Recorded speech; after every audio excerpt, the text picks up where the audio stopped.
Hello दोस्तों, मैं सिमानी मुकु। वैसे तो मैं किस्से, कहानियाँ और उपन्यास लिखती हूँ। बस अपने इसी कलेक्शन से आप सभी के लिए अपना पहला उपन्यास लेकर आई हूँ, देवदासी। आइए बढ़ते हैं देवदासी के अगले चैप्टर की तरफ। देवदासी चैप्टर 17। कार्तिकेय को लेकर एम्बुलेंस सिटी अस्पताल के सायरन बजाते हुए निकल जाती है। लक्ष्मी की हालत बहुत ज़्यादा खराब थी। आंसू रुकने का नाम नहीं ले रहे थे उसके। वही मूर्ति भी घबराया हुआ था। सिटी अस्पताल पहुंचते ही कार्तिकेय को तुरंत इमरजेंसी वार्ड में दाखिल कराया गया। मूर्ति ने पहले ही अपनी जान पहचान के सर्जन को फ़ोन कर दिया था कार्तिकेय के लिए और सारी बात कर ली थी। पर इस तरह से हमला होने की वजह से ये पुलिस केस बन रहा था और तब कोई भी अस्पताल ऐसे मरीज को दाखिला नहीं देता। इस वजह से मूर्ति ने पहले ही पुलिस को फ़ोन कर दिया था और सारी लीगल कार्यवाही कर दी थी ताकि कार्तिकेय के इलाज में कोई देरी ना हो। कार्तिकेय के स्ट्रेचर के साथ लक्ष्मी और मूर्ति तेजी से दौड़ रहे थे। रास्ते से हट जाओ, रास्ते से हट जाओ। वार्ड बॉय चिल्लाकर स्ट्रेचर खींचते हुए सीधे ऑपरेशन थिएटर के बड़े से दरवाजे खोलते हुए अंदर चले जाते हैं और दरवाजे बंद हो जाते हैं। लक्ष्मी और मूर्ति दरवाजे के बाहर खड़े दरवाजे की फाटक को ताकते रहते हैं। वहीं तुरंत सर्जन भी वहां पहुंचते हैं। हेलो मिस्टर मूर्ति। हेलो डॉक्टर अय्यर, हाथ मिलाते हुए। मैंने ही आपको कॉल किया था डॉक्टर अय्यर। क्या आपने पुलिस में कंप्लेन कर दी है? क्योंकि आपके दोस्त को गोली मारी गई है मिस्टर मूर्ति। तो यह पुलिस केस बन जाता है। वैसे तो जब तक पुलिस आ नहीं जाती हम पेशेंट का ट्रीटमेंट नहीं करते, पर हम एक दूसरे को जानते हैं, सो हॉस्पिटल के रूल्स के खिलाफ जाकर मैं आपके दोस्त का ट्रीटमेंट करने जा रहा हूँ मिस्टर मूर्ति। जी डॉक्टर, आपका बहुत बहुत धन्यवाद। और आपको फ़ोन करने के बाद तुरंत मैंने पुलिस केस फाइल कर दिया था। पुलिस अभी आती ही होगी बस। गुड मिस्टर मूर्ति। मूर्ति के कंधे पर हाथ रखते हुए उसे दिलासा देकर डॉक्टर अय्यर कहते हैं, don't worry mister Murthy, I will try my best, कहकर तेज़ी से ऑपरेशन थिएटर में निकल जाते हैं। मूर्ति और लक्ष्मी दोनों वही बेंच पर बैठ जाते हैं और ओटी के दरवाजे पर लगी लाल बत्ती का हरे रंग में बदलने का इंतज़ार करते हैं। लक्ष्मी, अब रोना बंद भी करो। कार्तिकेय को कुछ नहीं होगा, हम सब उसके साथ हैं ना। भैया, ये सब कुछ मेरी वजह से हुआ है। यदि कार्तिकेय जी को कुछ भी हुआ तो मैं अपने आप को जीवन भर माफ़ नहीं कर पाऊंगी। ऐसा कुछ भी नहीं होगा लक्ष्मी, भगवान पर भरोसा रखो और तुम यहाँ बैठो। मैं तुम्हारे लिए पानी लेकर आता हूँ। और कुछ कॉफ़ी वगैरह लाऊं क्या तुम्हारे लिए? नहीं भैया, मुझे ना ही पानी चाहिए और ना ही कॉफ़ी, जब तक कार्तिकेय जी अंदर से बाहर नहीं आ जाते और जब तक डॉक्टर साहब कार्तिक जी के अच्छे होने का समाचार नहीं दे देते, तब तक भैया मैं कुछ भी नहीं खाऊंगी और ना ही पीऊंगी। अजीब जिद है लक्ष्मी तुम्हारी। ठीक है, कम से कम अपने हाथ तो धो लो, खून से सने सूख गए हैं वो। जाओ, वहाँ आगे जाकर सामने वॉशरूम है, जाकर वहाँ धो आओ अपने हाथ। लक्ष्मी अपने खून से सने हाथ देखती है। खून सूख चुका होता है उसके हाथों पर और फिर से रोने लग जाती है। बार बार कार्तिकेय की इस हालत का जिम्मेदार अपने आप को मानती है। उठकर वॉशरूम में जाकर अपने हाथों पर लगे हुए खून को रगड़ रगड़ कर साफ करती है और रोती जाती है। फिर से नल के नीचे बार बार हर बार अपने हाथों को रगड़ती रहती है। बार बार हथेलियां रगड़ने की वजह से लाल हो जाती हैं। कार्तिकेय के खून को इस तरह नाले में जाता देख लक्ष्मी अपने मन में दृढ़ निश्चय करती है। अपने आप से ही वादा करती है, कार्तिकेय जी, जो लड़ाई आप हम जैसे देवदासियों के लिए लड़ रहे हैं और जिनकी वजह से आज आपका ये हाल हुआ है, उन लोगों को सज़ा दिलाने में मैं आपकी पूरी मदद करूंगी। ये मेरा आपसे वादा है। अब मैं डरकर पीछे हटने वाली नहीं। और हाथ धोकर वॉशरूम से बाहर आती है। तभी सामने पुलिस को मूर्ति के साथ बात करते हुए देखती है। मूर्ति के साथ बात करके पुलिस वहाँ से निकल जाती है। क्या हुआ भैया? पुलिस से आपकी बात क्या हुई है? मैंने सारी बात पुलिस को बता दी है लक्ष्मी, तुम्हारी देवदासियों वाली भी। उन्होंने मुझसे ये भी पूछा कि आपको किसी पर शक है, तो मैंने कार्तिकेय के पिता अनंतनाग पर शक जताया है और जब भी कार्तिकेय को होश आएगा पुलिस उसका बयान दर्ज करने फिर से आएगी। और दोनों वही बेंच पर बैठ गए। कार्तिकेय के ऑपरेशन के खत्म होने के इंतज़ार में करीबन 1 घंटे तक वहीं बैठे रहे, मौन अपलक ओटी के दरवाजे पर लगी हुई उस लाल बत्ती को देखते हुए। तभी डॉक्टर अय्यर ऑपरेशन थिएटर से बाहर निकलते हैं। कॉन्ग्रेचुलेशन मिस्टर मूर्ति, ऑपरेशन सक्सेसफुल रहा। गोली कार्तिकेय जी के सर के पूरी तरह अंदर नहीं गई थी, बस कान के ऊपरी हिस्से में जाकर अटक गई थी। हाँ, एक नर्व डैमेज ज़रूर हो गई है। अभी ओटी से हम उन्हें आईसीयू में शिफ्ट करने वाले हैं। 24 घंटे में यदि कार्तिकेय जी को होश नहीं आता है तो आगे कुछ नहीं कहा जा सकता। शायद वो कॉमा में भी जा सकते हैं। वैसे ऐसा होने के चांसेस तो बहुत कम है। Don't worry young man and hope for the best. Doctor की इन बातों से मूर्ति को थोड़ी राहत और थोड़ी अनिश्चितता ज़रूर हो जाती है। डॉक्टर अय्यर की तरफ हाथ बढ़ाते हुए, thank you so much doctor Iyer, आपने मेरे दोस्त की जान बचाई है। I always owe for you. It's okay young man. एक हाथ में हाथ मिलाए और दूसरे हाथ से उसकी बाहों पर प्यारी सी थपके देते हुए डॉक्टर अय्यर वहाँ से निकल जाते हैं। और तभी ऑपरेशन थिएटर से स्ट्रेचर पर कार्तिकेय को लाया जाता है। लक्ष्मी अपलक स्ट्रेचर के पास चली जाती है। कार्तिकेय जी, क्या आप ठीक हैं? लक्ष्मी रुको अभी, कार्तिकेय बेहोश है। अगर इस तरह से करोगी तो तुम्हें यहाँ से बाहर निकाल देंगे। पर भैया, कार्तिकेय जी का ऑपरेशन तो हो गया है ना, तो जग क्यों नहीं रहे अभी तक? डॉक्टर साहब आपको क्या कह रहे थे? अभी उसे 24 घंटे के लिए आईसीयू में रखेंगे लक्ष्मी, उसके बाद ही उसे होश आएगा। और अपनी यलम्मा से प्रार्थना करो कि कार्तिकेय को 24 घंटे के अंदर अंदर होश आ जाए, वरना वो कॉमा में भी जा सकता है। ये कॉमा क्या होता है भैया? देखो लक्ष्मी, जो बात मैं तुम्हें बताने जा रहा हूँ उसके लिए तुम्हें हिम्मत रखनी होगी। कॉमा का मतलब है कि जिंदा लाश। अगर उसमें इच्छा शक्ति होगी तो वो कॉमा से जल्द बाहर आ जाएगा। उसके लिए दिन, हफ्ते, महीने, कभी कभी साल भी लग जाते हैं लक्ष्मी। डॉक्टर साहब ने बताया है कि चिंता की कोई बात नहीं है, पर उन्हें सिर्फ ये शक है, इसीलिए 24 घंटे के अंदर अंदर उसका होश में आना ज़रूरी है। लक्ष्मी, तुम भी तो एक देवदासी हो ना, भगवान की सबसे ज़्यादा करीबी। तो बस अपने कार्तिकेय जी के लिए मांग लो आज उनसे उसकी ज़िंदगी। ये सुनकर लक्ष्मी कार्तिकेय को ले जाते देख जड़ मूरत सी वहीं ठिठक। देवदासी चैप्टर 18। 24 घंटे तक कार्तिकेय की हालत नाजुक है। मूर्ति के ये शब्द कानों पर पड़ते ही लक्ष्मी वही जड़ मूरत बनी ठिठक जाती है। कार्तिकेय को आईसीयू में ले जाया जाता है। चलो लक्ष्मी, यहाँ क्यों खड़ी हो? चलो हम कार्तिकेय के पास जाते हैं। वैसे तो आईसीयू में किसी को अंदर जाने नहीं देते, पर तुम चाहो तो कार्तिकेय को जाकर एक नज़र देख सकती हो। पर लक्ष्मी तो जैसे अपने होशो हवास में नहीं थी। मूर्ति की कोई भी बात उसके कानों पर नहीं पड़ रही थी। उसका हाथ खींचते हुए, लक्ष्मी, ओ लक्ष्मी, कहाँ खो गई? चलो, वहाँ आईसीयू के पास कार्तिकेय को वहाँ लेकर गए हैं। कुछ नहीं भैया। कार्तिकेय जी कहाँ हैं? वही तो मैं तुमसे कब से कह रहा हूँ कि उसे आईसीयू में लेकर गए हैं। यदि तुम्हें मिलना है तुम मिल लो अभी, बाद में तुम्हें अंदर नहीं जाने देंगे। ठीक है भैया। दोनों आईसीयू की तरफ चल पड़ते हैं। कार्तिकेय को अंदर आईसीयू बेड पर सुला दिया जाता है। बहुत सारी मशीनरी उसके आसपास लगी होती है। उस कमरे में नीरव शांति के बीच बस सिर्फ मशीन की बीप बीप सुनाई दे रही थी।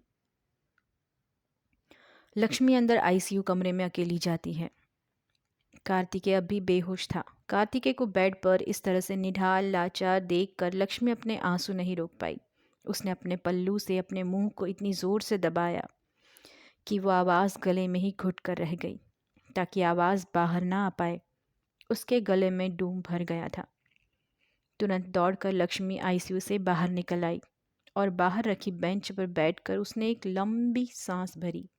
उसकी सांसें तेजी से चलने लग गई थी। मूर्ति ने आकर लक्ष्मी के पीठ पर हाथ फेरा। शांत लक्ष्मी, शांत। कुछ नहीं होगा कार्तिकेय को। अपने आप को संभालो मेरी बच्ची। मूर्ति के इन शब्दों ने लक्ष्मी के दिल को फिर से बेचैन कर दिया। फूट फूट कर रोने लग गई वो फिर से। मूर्ति लक्ष्मी के आगे घुटनों के बल जमीन पर बैठ गया उसने लक्ष्मी के हाथों को अपने हाथों में लिया। एक हाथ छुड़ाकर लक्ष्मी के गालों पर से उसके आंसू साफ किए। आंसू की धाराएं मानो रुकने का नाम ही नहीं ले रही थी। मूर्ति साफ किए जा रहा था पर आंसुओं की धारा साफ नहीं हो रही थी। लगातार आंसू बहते जा रहे थे उसके गालों से। मूर्ति के बिना कुछ बोले लक्ष्मी ने भाई क्या होता है उसके एहसास को आज जाना था। लगातार मूर्ति उसके गालों से उसके आंसू साफ किए जा रहा था। कुछ मिनट होने के बाद लक्ष्मी शांत हुई। मूर्ति पानी लेकर आया। पानी पीकर लक्ष्मी थोड़ी स्वस्थ हुई। लक्ष्मी, क्या कॉफ़ी लोगी तुम? जी भैया। ठीक है, तुम यहीं बैठो, मैं हम दोनों के लिए कॉफ़ी लेकर आता हूँ कैंटीन से। लक्ष्मी ने सकारात्मक भाव से सिर्फ सर हिलाया। दौरान एक गर्मा गर्म कॉफ़ी भी लक्ष्मी को काफ़ी अच्छा महसूस हो रहा था। मूर्ति भी अपने आप को पहले से बेहतर महसूस कर रहा था। अब इंतज़ार था तो सिर्फ सुबह होने का और कार्तिकेय के होश में आने का। मूर्ति ने घर भी अपनी अम्मा को कार्तिकेय की हालत के बारे में सारी जानकारी दे दी थी और उनसे चिंता ना करने के लिए कहा था। अम्मा, कार्तिक अब ठीक है और आप अपना ख्याल रखिएगा। सारे खिड़की दरवाजे बंद करके रखिएगा। आप चाहे तो हमारी पास वाली राव आंटी को भी बुला सकती हैं सोने के लिए। ठीक है बेटा, मैं राव आंटी को ही बुला लूँगी अपने पास सोने के लिए। तुम मेरी चिंता बिल्कुल मत करना। तुम वहाँ लक्ष्मी का ख्याल रखना। और उसने कुछ खाया कि नहीं? और तुमने भी? नहीं अम्मा, खाने का कुछ भी मन नहीं है, बस कॉफ़ी पी रहे हैं हम दोनों। कॉफ़ी भी लक्ष्मी को ज़बरदस्ती से पिलाई है मैंने अम्मा, वो भी मना कर रही थी। ठीक है बेटा, तुम दोनों अपना ख्याल रखना और जैसे ही कार्तिकेय को होश आता है मुझे ज़रूर से इत्तला करना। ठीक है अम्मा। लक्ष्मी की आंखों से नींद कोसों दूर थी। अपलक कभी कार्तिकेय को निहारती, कभी बेंच पर बैठ जाती, कभी अस्पताल के कॉरिडोर में चलती। सारी रात दोनों ने इसी उठी बैठे बेचैनी में काटी कि कब कार्तिकेय को होश आ जाए। अपनी यलम्मा से प्रार्थना करती निरंतर। और तभी सुबह सुबह नर्स ने डॉक्टर से इंटरकॉम पर बात की। सर, पेशेंट को होश आ रहा है। जी, आप जल्दी से आकर चेक कर लीजिए। रीडिंग सारी नॉर्मल है, सिर्फ बीपी थोड़ा बढ़ा हुआ है सर। ठीक है सर, आपने जो इंजेक्शन बोला है मैं अभी लगाती हूँ, नर्स ने कहा। यहाँ आईसीयू के बाहर से लक्ष्मी मूर्ति सारा नज़ारा देख रहे थे। चेहरा थका हुआ था पर खुशी के मारे लक्ष्मी के चेहरे पर स्निग्धता आ गई थी कार्तिकेय को होश में आता देख। कार्तिकेय ने अभी तक आंखें नहीं खोली थी पर उसके हाथों और पैरों में लगातार गतिविधि हो रही थी। इसी तरह करीबन 1 घंटे तक चलता रहा। तब तक डॉक्टर अय्यर भी राउंड पर आ गए थे। उन्होंने कार्तिकेय की अच्छी तरह से जांच की और नर्स को कुछ निर्देश देकर आईसीयू से बाहर आ गए। मूर्ति के पास आकर खड़े हो गए। कॉन्ग्रेचुलेशन मिस्टर मूर्ति, आपके दोस्त अब खतरे से बाहर हैं। चिंता की कोई भी बात नहीं है। पूरी तरह से होश में आ जाने के बाद हम उन्हें आईसीयू से निकाल कर दूसरे रूम में शिफ्ट कर देंगे और यदि उनकी तबीयत ठीक रही और सब कुछ ठीक रहा तो कल तक आप अपने दोस्त को घर ले जा सकते हैं। सिर्फ ड्रेसिंग के लिए रोज़ लाना पड़ेगा और दवाइयाँ वक्त पर लेनी होंगी। ओके, तब मैं चलूँ? Thank you so much doctor Iyer. हम आपका धन्यवाद कैसे करें ये तो मैं नहीं जानता, पर इस वक्त एक बात ज़रूर कहना चाहूँगा। यदि किसी ने भगवान को नहीं देखा है और वो आप जैसे डॉक्टरों से मिले, आप में उन्हें भगवान के दर्शन ज़रूर होंगे। मूर्ति बोल पड़ा। अरे मिस्टर मूर्ति, ये तो हमारा काम है। यदि हमारी एक कोशिश से किसी की जान बचती है तो इससे बड़ी बात और पुण्य की बात क्या होगी। यदि आपको कोई भी किसी की तरह की मदद ज़रूरत हो तो you can call me any time. वैसे हम पुलिस को भी इन्फॉर्म कर देना पड़ेगा। सुबह कार्तिकेय का बयान लेने के लिए पुलिस आने वाली है। श्योर सर, जैसे ही कार्तिकेय पूरी तरह होश में आ जाता है मैं पुलिस को कॉल कर दूंगा। ओके डन, तो मुझे इजाज़त दीजिए। डॉक्टर अय्यर वहाँ से चले जाते हैं। मूर्ति डॉक्टर के हाथों में हाथ मिलाते हुए thank you once again sir, मेरी इतनी मदद करने के लिए। डॉक्टर अय्यर ने अपना दूसरा हाथ मूर्ति के हाथ पर रख दिया। It's okay young man, it's a part of our work, don't bother, कहकर वो चले जाते हैं।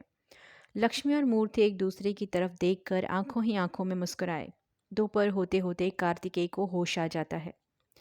कार्तिकेय को आईसीयू में साधारण रूम में शिफ्ट किया जाता है।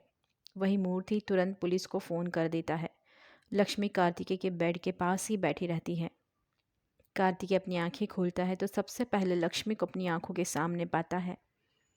अभी कार्तिकेय कुछ बोल नहीं पा रहा था। कार्तिकेय ने अपनी हथेली से लक्ष्मी की हथेली को पकड़ा और पलकें झपकाकर मुस्कुराया। कार्तिकेय के स्पर्श से लक्ष्मी के पूरे तन बदन में बिजली सी दौड़ गई। इससे पहले कभी भी उसे कार्तिकेय का इस तरह से स्पर्श नहीं हुआ था। न जानिए कैसा एहसास था कार्तिकेय की छुअन का, जो उसके मन को भा गया था। तभी मूर्ति अपनी उसी अदा में कमरे में प्रवेश करता है। हेलो मिस्टर फाइटर, कैसे हो तुम यार? तुमने तो हमारी जान ही निकाल दी थी। देखो ज़रा देखो, हमारे चेहरे किस तरह दिन और रात तुम्हारे लिए हम जागे हैं। देखो हमारे आंखों के नीचे काले गड्ढे भी हो गए हैं।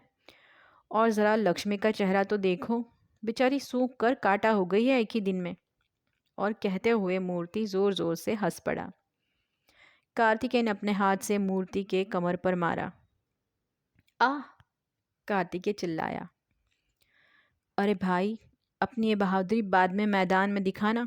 अभी मुझे मार कर कोई फ़ायदा नहीं होने वाला। चलो अब जल्दी जल्दी से अच्छे हो जाओ, फिर घर जाकर हमें आगे की तैयारी भी तो करनी है।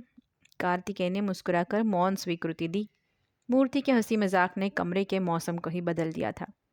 तभी वहाँ कार्तिकेय का बयान लेने के लिए पुलिस आ पहुँचती है। हेलो मिस्टर मूर्ति, क्या मिस्टर कार्तिकेय पूरी तरह होश में हैं? हेलो सर, जी कार्तिकेय पूरी तरह होश में है, पर अभी बोल नहीं रहा। बोलने में उससे अभी थोड़ी तकलीफ हो रही है। आप कोशिश करते देख सकते हैं, शायद कुछ बोले। ठीक है मिस्टर मूर्ति। पुलिस कार्तिकेय से सवाल जवाब करने लगती है। आप पर यह हमला कैसे हुआ मिस्टर कार्तिकेय? क्या आपको किसी पर शक है? क्या कोई आपका दुश्मन है या कोई नज़दीकी रिश्तेदार है? आप हमें खुलकर बता सकते हैं। हम इस केस की पूरी तरह से निष्पक्ष जांच करेंगे। कार्तिकेय ने कराहती हुई आवाज़ से कुछ टूटा फूटा कहा। नहीं इंस्पेक्टर, मुझे किसी के खिलाफ भी कोई कंप्लेंट दर्ज नहीं करवानी है और मुझे किसी पर भी शक नहीं है।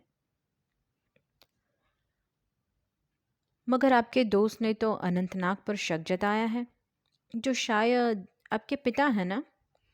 जी जी इंस्पेक्टर, अनंतनाग मेरे पिता हैं, पर अभी मुझे उन पर कोई भी शिकायत दर्ज नहीं करवानी है। इंस्पेक्टर ने मूर्ति की तरफ प्रश्न चिन्ह भाव से देखा। ठीक है तो मिस्टर कार्तिकेय, यदि आपको शिकायत दर्ज नहीं करवानी तो कोई बात नहीं। आपका मन बदल जाए तो आप हमें कॉल कर सकते हैं, हम आपकी शिकायत दर्ज कर लेंगे। Take care yourself. हम अभी चलते हैं, कहकर इंस्पेक्टर वहाँ से चले गए। क्या भाई, मैंने ही पुलिस को फ़ोन लगाया था। अब इतनी लंबी लड़ाई लड़ने जा रहे हैं तो ये केस भी दर्ज कर देते, वरना आगे तुम्हारी जान को और लक्ष्मी की जान को भी खतरा हो सकता है, और आने वाला खतरा इससे भी कई गुना ज़्यादा बड़ा होगा। मेरी मानो तो तुम अपने ऊपर हुए हमले का केस दर्ज करवा दो। इस बार तो तुम बाल बाल बच गए हो। आने वाले दिनों में न जाने और क्या क्या होना बाकी है। कार्तिकेय ने बिना कुछ बोले अपनी गर्दन विरुद्ध दिशा में घुमा ली और अपनी आंखें बंद कर ली। ठीक है भाई कार्तिकेय, जैसी तुम्हारी मर्जी। इसके आगे तो मैं तुम्हें फोर्स नहीं कर सकता। इसी तरह करीबन 1.5 दिन अस्पताल में बीत गया। कार्तिकेय को अस्पताल से छुट्टी मिली। लक्ष्मी और मूर्ति कार्तिकेय को लेकर घर पहुंचते हैं। राधा अम्मा स्वागत करने के लिए दरवाजे पर ही खड़ी रहती है, पानी भरे कमंडल के साथ। कार्तिकेय के सर से 11 बार पानी भरा कमंडल उतारती हैं। इसे नज़र उतारना कहा जाता है।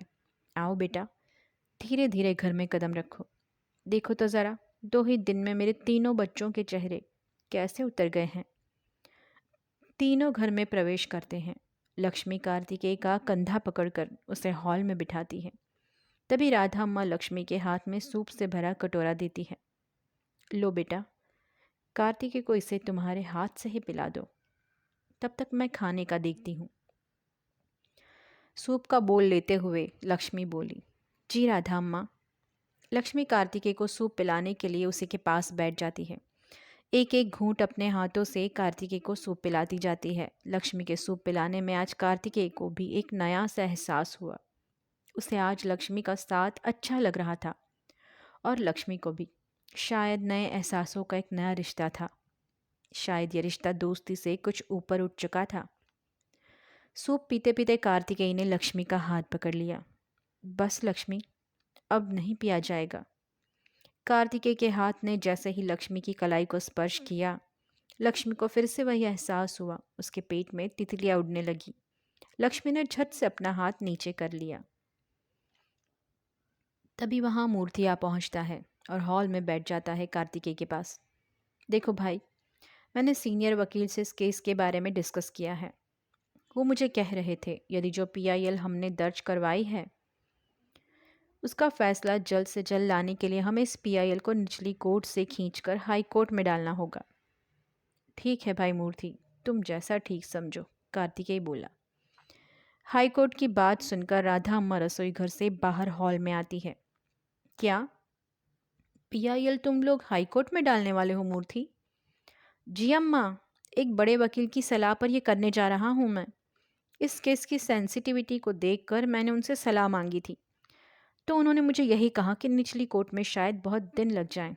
इसीलिए इस PIL को हम हाई कोर्ट में डालने वाले हैं, ताकि इस देवदासी केस का फैसला जल्द से जल्द आए। और हम लोग भी डर के साए में कब तक जीते रहेंगे कि अब हमला होगा, कब हमला होगा। तभी राधा अम्मा कहती हैं, वैसे हाई कोर्ट में एक जज हैं जो मेरी दोस्त हैं। वो हमारी NGO से भी जुड़ी हुई हैं। बड़ी ईमानदार जज है वो मूर्ति। शायद वो अब भी वहीं कार्यरत है। शायद उनकी निवृत्ति का ये आखिरी साल है। अरे वाह अम्मा, ये तो सोने पर सुहागा वाली बात हो गई। वैसे नाम क्या बताया आपने आपकी दोस्त का? उनका नाम सुजादा मुदगल है। तो बढ़िया है। मैं आज ही हाई कोर्ट में PIL दाखिल करने के लिए तैयारी करता हूँ। शायद उनकी वजह से हमारी PIL की सुनवाई में थोड़ी जल्दी हो जाए और इस PIL के निष्पक्ष तरीके से जांच हो जाए। ये सुनकर हॉल में चारों लोग बहुत खुश हो जाते हैं। चारों के मन में अब दुगना जोश भर जाता है, दुगनी उमंग आ जाती है। आगे लक्ष्मी की कहानी क्या मोड़ लेने वाली है, जानने के लिए बने रहे मेरे उपन्यास देवदासी के साथ। और यदि आप इस चैनल पर नए हैं तो प्लीज़ चैनल को लाइक, शेयर और सब्सक्राइब करना ना भूलें। धन्यवाद।